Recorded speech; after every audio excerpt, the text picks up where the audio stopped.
Français se sont affrontés et plus de 300 000 soldats des deux camps y laissèrent leur vie. La terre où ils reposent encore aujourd'hui reste profondément bouleversée par ce déchaînement de violence. Verdun, c'est aussi une ville martyre. Verdun, c'est pour la France le symbole de la Grande Guerre. L'immense majorité des poilus de 1916 sont passés par Verdun. Chaque famille, chaque commune, chaque territoire de France a fait Verdun. La route de la Noria, par laquelle devient très vite la voie sacrée, car la bataille de Verdun, la bataille de la France. Verdun, c'est aussi le symbole fort de la réconciliation franco-allemande. Le 22 septembre 1984, c'est devant le Suède que François Mitterrand et Helmut Kohl se sont tenus la main. Il n'y avait pas de geste ni de lieu plus emblématique pour célébrer cette réconciliation.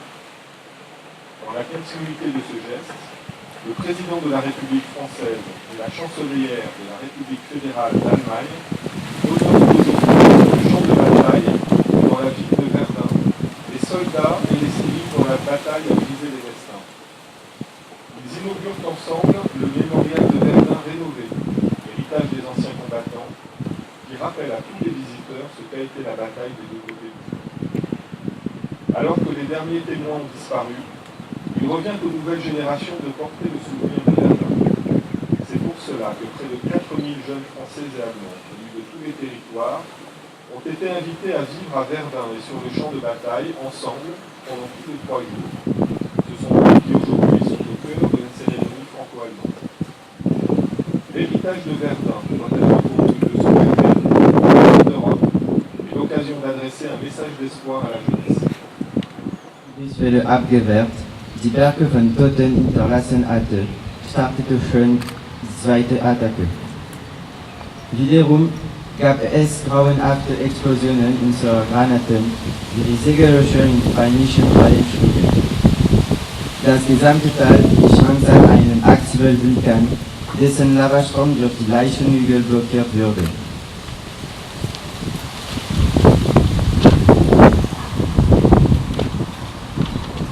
Dieser Bericht eines Augenzeugen konnte von einem griechischen, einem ungarischen, einem deutschen, einem türkischen oder einem Soldaten aus Réunion oder Tahiti geschrieben worden sein.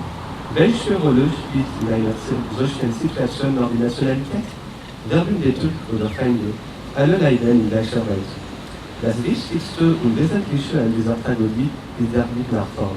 Niemals diese grauenhafte Realität eines Krieges zu vergessen, gemeinsam die Schaffung des ewigen Friedens zu gestalten. À peine la première vague de l'assaut a été décimée, laissant le sol jonché de montagnes et de cadavres, que la seconde arrive déjà.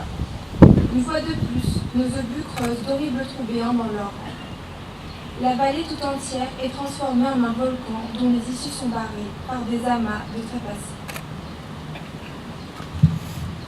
Ce témoignage de soldats aurait pu être celui d'un Grec, d'un Hongrois, d'un Allemand, d'un Turc, d'un Réunionnais, d'un Tahitien.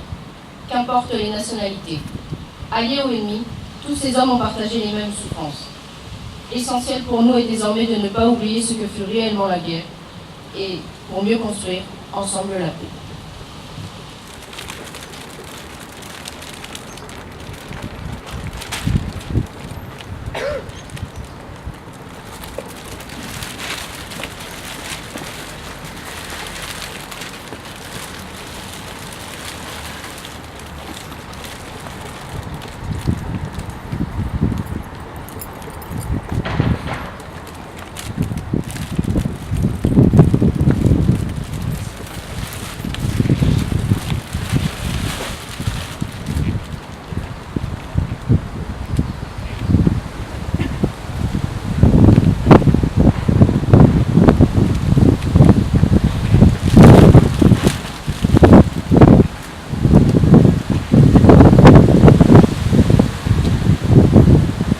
En mort!